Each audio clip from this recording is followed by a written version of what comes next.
रंग बलोच ने एक यानी कि बात की थी कि यहाँ पर भी बलोच मरते हैं और वहाँ पर भी बलोच मरते हैं। यहाँ पर यानी कि बहुत सा लोगों के ज़हन में कन्फ्यूजन है कि ये क्या, वहाँ पर तो ईरानी होने चाहिए, अगर बॉर्डर के उस पार है तो वहाँ पर ईरान है, यहाँ पर बलोच का क्या काम, यानी कि ईरान में भी एक पूरा बलूचिस्तान है। इतना ही बलूचिस्तान जितना यहाँ पे है इतना ही ईरान में है। अफगानिस्तान में भी एक बलूचिस्तान है, वहाँ बलूच इलाके हैं। ये 3 बलूचिस्तान है, 3 हिस्सों में हमारी ज़मीन इस वक्त बटी हुई है। असल में रजिस्ट्रेशन के अमल का मैं कहूँगा ये स्टार्ट ही हमने अभी इस मूवमेंट के दौरान तुर्बत से किया है। और जितनी भी रजिस्ट्रेशन हुई हैं शायद अब तक ये सिर्फ वो लोग थे जो हमारे साथ थे, यहाँ आए हैं उनकी भी। यही कह रहा था कि मतलब बच्चे स्कूल पढ़ने ईरान जाते थे हमारी तरफ से और फिर वापस छुट्टी में 2 बजे वापस आते हैं। ये हमारी सिचुएशन है बॉर्डर की, इतने करीब हैं।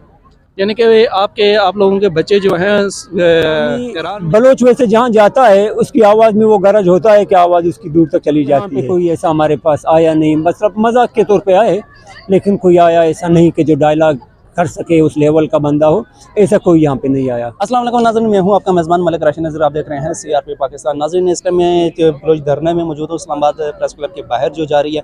मेरे साथ अभी बलोच यकजहती कमेटी के सीनियर रहनुमा सैयद सबगत हसैन शाह साहब मौजूद हैं। इनसे बात करते हैं और इनसे जानते हैं कि आज जो है अचानक जो है ना इस धरने को ख़त्म करने का ऐलान किया गया, उसकी वजह क्या है और दीगर भी जो इश्यूज़ थे इनके उन पर भी बात करते हैं। अस्सलाम वालेकुम सर। वालेकुम सलाम। क्या हाल है सर आपके? अल्लाह का करम है, ठीक ठाक। अच्छा सर, ये सबसे पहले तो ये बताइएगा कि आज अचानक से जो है ना प्रेस कॉन्फ्रेंस करके आपने जो है ना धरने को इख्तिताम की तरफ जो है ना ले गए हैं, इसकी वजह क्या थी? क्या आया कि हुकूमत की जानिब से आपके जो मुतालबात थे वो पूरे कर दिए गए हैं? नहीं, हुकूमत की तरफ से कुछ ऐसा नहीं हुआ, ये अचानक नहीं था। मतलब ये मुसलसल हम यहाँ बैठे रहे और माहौल को भी देखते रहे और हमें पता था कि क्या होने वाला है, कोई आएगा या नहीं आएगा। हमें जहाँ तक अपनी आवाज़ पहुँचानी थी वहाँ तक तो हमने पहुँचा दी। उसके बाद फिर फैमिलीज़ से मिले, फैमिलीज़ का फिर यही फैसला था कि अब वापसी का इरादा होना चाहिए, क्योंकि यहाँ हम बैठे हुए हैं लेकिन कोई हमारे करीब भी नहीं आता, क्योंकि वो फ़ौरन रिज़ल्ट मांगते हैं ना। तो क्विक रिज़ल्ट इतना तो ये आसान नहीं है, एक बड़ा मसला है, लंबा मामला है। इसके लिए ज़ाहिर ग्राउंड में जाना है, वहाँ के लोगों को अवेयर करना है। जहाँ तक हमारी आवाज़ पहुँचानी थी तो हम पहुँचा चुके हैं, जगाना था जिनको उन्हें हम जगा चुके हैं। लेकिन यहाँ पे कोई ऐसा हमारे पास आया नहीं, मतलब मजाक के तौर पे आए, लेकिन कोई आया ऐसा नहीं कि जो डायलॉग कर सके उस लेवल का बंदा हो, ऐसा कोई यहाँ पे नहीं आया। अच्छा, मैंने यानी कि देखा इस बार जो कि है ना जो आप लोगों का धरना था वो जो है ना काफ़ी हद तक कामयाब रहा, क्योंकि हर साल मैं देखता हूँ कम से कम 2 से 3 धरने इधर इस्लामाबाद में आते हैं। कभी डी चौक में बैठे होते हैं, कभी इधर आते हैं, कभी जो है ना डी चौक से थोड़ा सा पीछे होकर ये चाइना चौक के साथ जो है ना आकर बैठ जाता है, लेकिन उनकी आवाज़ नहीं पहुँची। लेकिन आप लोगों ने जिस तरीके से आप इस बार जो है ना, मेरे ख्याल में सोशल मीडिया का कमाल इस बार जो है ना रहा कि आपका जो है ना धरना काफ़ी हद तक कामयाब रहा, काफ़ी लोगों तक आपका मैसेज पहुँचा। ये सोशल मीडिया के ज़रिए ही हुआ है, जितना हमारा आवाज़ यहाँ तक पहुँचा है ये सोशल मीडिया के ज़रिए ही हुआ है। जो पाकिस्तानी मीडिया है ये कैमरे में बार बार कहता हूँ यहाँ आके लगे रहे और वो भी बंद पड़े रहे 3-3 दिन, तो आखिर में शर्मिंदा होकर खुद ही बेचारे चले गए। तो सोशल मीडिया के ज़रिए जितना हमें सपोर्ट मिला ये सारा का सारा सोशल मीडिया है।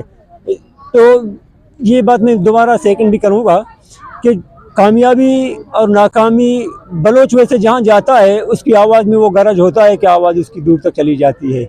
और ये हम जब यहाँ आ रहे थे ए में जब हम निकले वहाँ से कुछ और था, आज जी वापस जा रहे हैं कोई और लेवल है।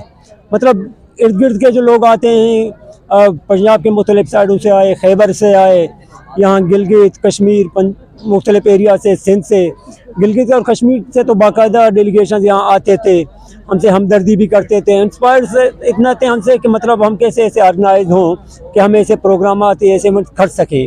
मतलब एक तरह से सबसे लिंक जुड़ गया, जितने भी मजलूम हैं ना वो यहाँ आते थे और उन तक हमारी आवाज़ पहुँच चुकी है।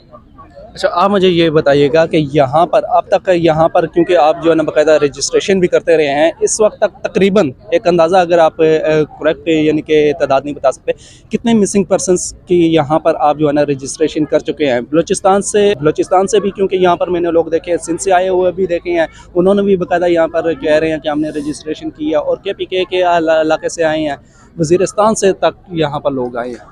असल में रजिस्ट्रेशन के अमल का मैं कहूँगा ये स्टार्ट ही हमने अभी इस मूवमेंट के दौरान तुर्बत से किया है। और जितनी भी रजिस्ट्रेशन हुई हैं शायद अब तक ये सिर्फ वो लोग थे जो हमारे साथ थे, यहाँ आए हैं उनकी हुई है। अब ग्राउंड में जो लोग हैं वो उन तक तो हमें जाना है, रजिस्ट्रेशन करना है। बहुत बड़ा फिगर है, बहुत ज़्यादा लोग गायब हैं। ये तो सिर्फ अब तक मैं कहूँगा कि शायद कोई 1% के करीब अब तक हमारा काम नहीं हुआ है, क्योंकि यहाँ पे जितने लोग थे ये कम सिर्फ उसी हद तक है। अब वहाँ जाके इलाकों में लोगों की रजिस्ट्रेशन हमें करनी है, डर की वजह से कोई नहीं आ सका, कोई किसी और मसले से नहीं आ सका, कोई और तंगी थी, लेकिन उन तक हमें पहुँच कर रजिस्ट्रेशन करनी है।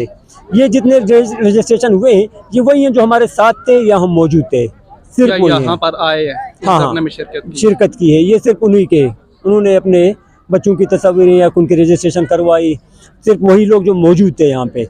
अब ये बात की बात है कि वापस इलाकों में जाकर अब उनकी रजिस्ट्रेशन करनी है, अवेयरनेस है, तो ये है हमारी बात का प्रोग्राम है। अच्छा, एक चीज़ और आप मुझे बता दीजिएगा, क्योंकि मारंग के जो है लास्ट से तकरीबन 3-4 दिन पहले एक यानी कि प्रेस कॉन्फ्रेंस में जिस दिन ईरान और पाकिस्तान का जो है ना कॉन्फ्लिक्ट था, आपस में हुआ था, ईरान ने मिसाइल मारे, फिर उसके बाद पाकिस्तान ने, उस दौरान यानी कि वे मारंग बलोच ने एक यानी कि बात की थी कि यहाँ पर भी बलोच मरते हैं और वहाँ पर भी बलोच मरते हैं। यहाँ पर यानी कि बहुत सा लोगों के जहन में कन्फ्यूजन है कि ये क्या, वहाँ पर तो ईरानी होने चाहिए, अगर बॉर्डर के उस पार है तो वहाँ पर ईरान है, यहाँ पर बलोच का क्या काम यानी कि ईरान में।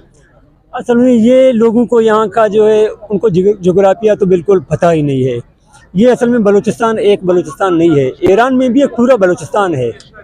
इतना ही बलूचिस्तान जितना यहाँ पे है इतना ही ईरान में है। अफगानिस्तान में भी एक बलूचिस्तान है, वहाँ बलूच इलाके हैं। ये 3 बलूचिस्तान है, 3 हिस्सों में हमारी ज़मीन इस वक्त बटी हुई है। उसके दरमियान बस वो गोल्डस्मिथ था, पता नहीं क्या बोला उसने, एक लकीर खींच दी, तो ये था। बहरहाल यही मैं कहूँगा कि ये जोग्राफिया लोगों को देखना चाहिए कि भाई इस तरफ एक भाई उस तरफ, कभी शोहर इस तरफ का बीवी उस तरफ की, तो ये रिश्तेदारियाँ हैं, हमारी फैमिलीज़ हैं, हमारे लोग हैं, सारे एक हैं। वहाँ की रिश्तेदारियाँ हैं जिस तरह यहाँ और अमृतसर की है ना, यही रिश्तेदारियाँ हैं हमारे बॉर्डर में भी। मैं आपको यही कह रहा था कि मतलब बच्चे स्कूल पढ़ने ईरान जाते थे हमारी तरफ से और फिर वापस छुट्टी में 2 बजे वापस आते हैं। ये हमारी सिचुएशन है बॉर्डर की, इतने करीब हैं। यानी कि आप लोगों के बच्चे जो हैं ईरान में वापस आते थे, अब तो फिर पाकिस्तान ने बॉर्डर बंद किया है, लेकिन इससे पहले यही सिचुएशन थी हमारे पास। अच्छा, आप मुझे ये बताइएगा लास्ट में कि क्योंकि आज आप लोग यहाँ से वापस जा रहे हैं, इसके तो वहाँ पर जाकर क्या करेंगे, क्योंकि यहाँ पर आपने 60 दिन जिस तरीके से गुजारे, इस ठंड में पुलिस के यानी कि तशद्दुद का सामना किया, वाटर कैनन्स का यहाँ पे इस्तेमाल हुआ, जेलें भी देख ली, थाने भी देख लिए, अब अगला लाएअमल क्या है? बस अगला लाएअमल यही दर्द जो हमें यहाँ मिला ये लेकर हम लोगों को जाके वहाँ बताएंगे कि इस्लामाबाद में ये है। कोई यहाँ सब्ज बाग दिखाता है आपको कि वहाँ जाके पता नहीं क्या क्या होगा, खुसूसन ये पार्लियामेंट वाले ये सिर्फ यहाँ MPA हॉस्टल के शायद 2 कमरों के लिए यहाँ शोर मचाते हैं। जो इस्लामाबाद मैंने देखा है, यहाँ इस्लामाबाद में शायद हमारे लिए कुछ है नहीं ज़्यादा। तो क्या मैसेज लेके जा रहे हैं यहाँ से, क्या पैगाम यहाँ से? बस वही मैं जैसे कह रहा था कि दुख लेके जा रहा हूँ रियासत की तरफ से, नाउम्मीद होके जा रहे हैं। रियासत की तरफ से तो बिल्कुल नाउम्मीद होके जा रहे हैं, बाकी कम्युनिटी और अवाम की जानिब से। अवाम नहीं, अवाम में तो अच्छे बुरे हर जगह होते हैं। रियासत से मुराद उसके इदारे या उसके वास्तार या जिनके पास कंट्रोल है वो मुराद है। अवाम में तो अच्छे भी मिले बुरे भी मिले। आप जैसे भाई आए यहाँ हमदर्दी की, हमारी आवाज़ आगे पहुँचाई, कोई और आया यहाँ हमारी मेज़बानी की, खाने का पूछा, तो अवाम में ज़्यादा तरह तरह के लोग हैं, तो अच्छे लोगों ने हमारी मेज़बानी भी मुख्तलिफ़ तरीक़ों से की, यहाँ पे आए हमें हमदर्दी भी की, तो ज़ाहिर तरह तरह के लोग हैं। अवाम की तरफ से कोई हमें गिला नहीं है, लेकिन रियासत और उनके इदारों की तरफ से ये गिला शायद हमें रहेगा। इस टाइम जो दुनिया के किसी भी कोने से लोग आपको देख रहे हैं, चाहे सऊदीया हो, दुबई हो, UAE हो, यूनाइटेड स्टेट हो, कहाँ उनको क्या पैगाम देना चाह रहे हो, साथ साथ खासकर पाकिस्तान की आवाम को जाते? मैं जहाँ जाता हूँ आखिरी पॉइंट मेरा यही होता है कि जब तक इत्तेहाद और इत्तेफाक किसी कौम में नहीं होगा तो वो मरेगा और मरता रहेगा, और उसकी मौत पे शायद किसी दूसरे हमसाये को पता भी ना हो। तो इत्तेहाद और इत्तेफाक ये अशद ज़रूरी है, चाहे किसी भी लेवल में हो। आप कोई तहरीक उठाते हैं या कि फैमिलीज़ हों या कि कौमें हों, जब तक उनमें इत्तेफाक ना हो, इत्तेहाद ना हो, वो नाकाम रहती हैं। मेन पॉइंट मेरा यही इत्तेहाद होगा तमाम कौमों के लिए। जी बहुत बहुत शुक्रिया। तो जी नाज़रीन ये थे हमारे साथ सैयद सुबगत हसन शाह साहब, जो इधर जो बलोच धरना जारी है इनके जो लीड कर रहे हैं, बलोच यकजहती कमेटी के एग्जीक्यूटिव मेंबर्स में से भी उनका पैगाम आपने सुना। इसी के साथ ही अपने मेज़बान मलिक राशिद नज़ीर को इजाज़त दीजिएगा। अल्लाह ने।